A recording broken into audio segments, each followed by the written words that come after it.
बिस्मिल्लाहिर्रहमानिर्रहीम। अस्सलामु अलैकुम। डियर स्टूडेंट, स्टार्ट करेंगे आज का लेक्चर। लास्ट लेक्चर में हमने सीखा था रिप्रेजेंटेशन ऑफ वेक्टर, कि वेक्टर को रिप्रेजेंट करने के कितने मेथड होते हैं। तो हमने सीखा था वेक्टर को रिप्रेजेंट करने के 2 मेथड होते हैं। सबसे पहला मेथड होता है आपके पास सिंबॉलिक रिप्रेजेंटेशन और दूसरा होता है आपके पास ग्राफिकल रिप्रेजेंटेशन। तो आज हम देखेंगे कि ये सिंबॉलिक रिप्रेजेंटेशन है क्या। ये वर्ड है सिंबॉलिक, कि वेक्टर को कोई ना कोई सिंबल असाइन करना, कि वेक्टर को सिंबॉलिकली अल्फ़ाबेट के लिहाज से उसे कैसे डिनोट किया जाता है, उसे कैसे रिप्रेजेंट किया जाता है। सिंबॉलिक रिप्रेजेंटेशन के अंदर बेटे हम देखेंगे symbolically a vector is represented by. Symbolically एक वेक्टर को जाहिर किया जाता है, उसे दिखाया जाता है by bold face letter, bold face letter के साथ। सिंबॉलिकली सबसे पहला हमने क्या सीखा कि एक वेक्टर को रिप्रेजेंट किया जाता है by bold face letter, bold face letter के साथ। ये बोल्ड फेज लेटर क्या होता है? जब भी आप अल्फ़ाबेट लिखते हैं, अगर आप उस अल्फ़ाबेट को मोटा करके लिख दें, मार्कर से लिख दें, तो आप उसको क्या कहते हैं?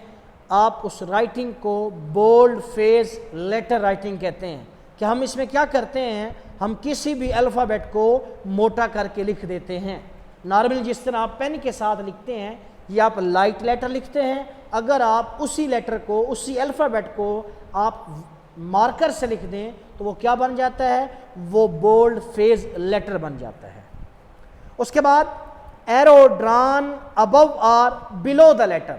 हम क्या करते हैं? हम किसी भी लेटर अल्फ़ाबेट, ए है, बी है, सी है, डी है, उसके ऊपर क्या कर देते हैं? उसके ऊपर एरो लगा देते हैं या उसके नीचे एरो लगा देते हैं। यहां पे देखें, एरो ड्रॉन अबव और बिलो द लेटर। या तो हम लेटर के ऊपर एरो लगा देते हैं, तीर का निशान लगा देते हैं, या हम उस लेटर के नीचे एरो का निशान लगा देते हैं।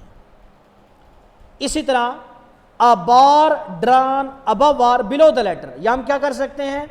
लेटर के ऊपर बार लगा सकते हैं या लेटर के नीचे बार लगा सकते हैं। अल्फ़ाबेट के ऊपर बार लगा सकते हैं या अल्फ़ाबेट के नीचे बार लगा सकते हैं। या उसके अलावा हम किसी भी अल्फ़ाबेट के ऊपर, किसी भी लेटर के ऊपर हाफ अपर एरो लगा सकते हैं या हाफ लोअर एरो लगा सकते हैं। ये 6 बातें सिखाई हैं आपको। यहाँ पर क्या करते हैं? या तो ऊपर एरो का निशान लगा देते हैं, तीर का निशान, या नीचे, या तो ऊपर बार लगा देते हैं या नीचे लगा देते हैं। उसके अलावा आप किसी भी वेक्टर को जब आप सिंबॉलिकली रिप्रेजेंट करेंगे तो हम क्या करते हैं? हम अल्फ़ाबेट के ऊपर अपर हाफ एरो या लोअर हाफ एरो भी लगा सकते हैं। उसके बाद magnitude of vector is represented by simple letter. अगर आप वेक्टर की जस्ट मैग्नीट्यूड को बयान करना चाहते हैं तो आप उसको किस तरह रिप्रेजेंट करेंगे? सिंपल लेटर के साथ, जिस तरह हम अल्फ़ाबेट लिखते हैं ए, डी, आर एटसेट्रा।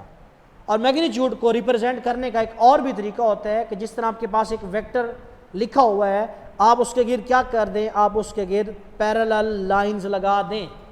तो ये भी बेसिकली क्या होता है, किसको शो करता है? ये शो करता है मैग्नीट्यूड ऑफ वेक्टर को। तो क्या सीखा हमने? कि अगर आप वेक्टर के बाहर, वेक्टर के गिर्द 2 पैरेलल लाइंस लगा देते हैं तो बेसिकली ये किसकी रिप्रेजेंटेशन है? मैग्नीट्यूड ऑफ वेक्टर की। उसके बाद स्टार्ट करेंगे ग्राफिकली हम एक वेक्टर को कैसे डिनोट करते हैं। Graphical representation. Graphically a vector is represented bye a straight line. Graph के अंदर, ग्राफ के लिहाज से हम वेक्टर को किस तरह डिनोट करते हैं? वेक्टर को एक स्ट्रेट लाइन, एक सीधी लाइन से डिनोट करते हैं। Graphically a vector is represented bye a straight line. एक वेक्टर को जाहिर किया जाता है एक सीधी लाइन के साथ। ग्राफिकली एक वेक्टर को रिप्रेजेंट किया जाता है एक सीधी लाइन के साथ, with an arrowhead at its one end, और उस स्ट्रेट लाइन के, उस सीधी लाइन के किसी भी एक एंड पर, एक सिरे पर क्या हो सकता है, एरो का निशान हो सकता है। यह है वो स्ट्रेट लाइन, और इस लाइन की एक साइड पर आप क्या कर सकते हैं, आप एरो का निशान लगा सकते हैं, आप इस साइड पर भी लगा सकते हैं। तो जिस डायरेक्शन के अंदर वेक्टर होगा आप उसी डायरेक्शन के अंदर एरो का सिंबल यूज करेंगे।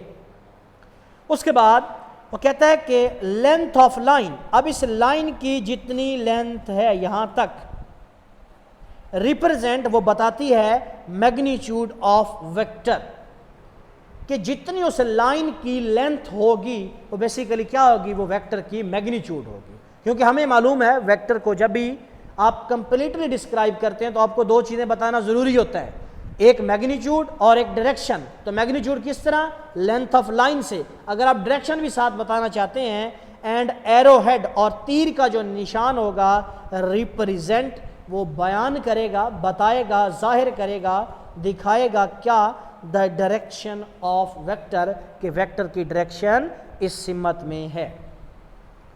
तो हमने एक जर्नल डिफरेंस निकाला है स्केलर और वेक्टर्स के दरमियान। ये बातें आपको याद रखना होंगी। 5 बातें मैंने यहाँ पे लिख दी हैं और एक आपने याद करनी जो कि उनकी डेफिनेशन है। डेफिनेशन आपको लेक्चर नंबर 1 के अंदर समझाई थी कि स्केलर और वेक्टर में उनकी डेफिनेशन क्या है। तो स्केलर और वेक्टर के अंदर जो बेसिक डिफरेंस हैं, आपको मालूम है कि स्केलर जस्ट मैग्नीट्यूड रखते हैं, वेक्टर भी मैग्नीट्यूड रखते हैं, लेकिन उसके साथ एक और कंडीशन भी होती है, वो नेक्स्ट हम बयान करेंगे। तो सबसे पहली बात, स्केलर भी मैग्नीट्यूड रखते हैं, वेक्टर भी मैग्नीट्यूड रखते हैं, ये दोनों बातें इनमें कॉमन है। उसके बाद स्केलर भी यूनिट रखते हैं और वेक्टर भी यूनिट रखते हैं, एसआई यूनिट।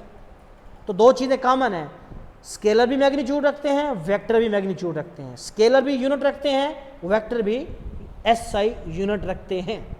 उसके बाद स्केलर की कोई भी डायरेक्शन नहीं होती, जस्ट मैग्नीट्यूड होती है, लेकिन वेक्टर को डायरेक्शन असाइन की जाती है, वेक्टर की डायरेक्शन होती है।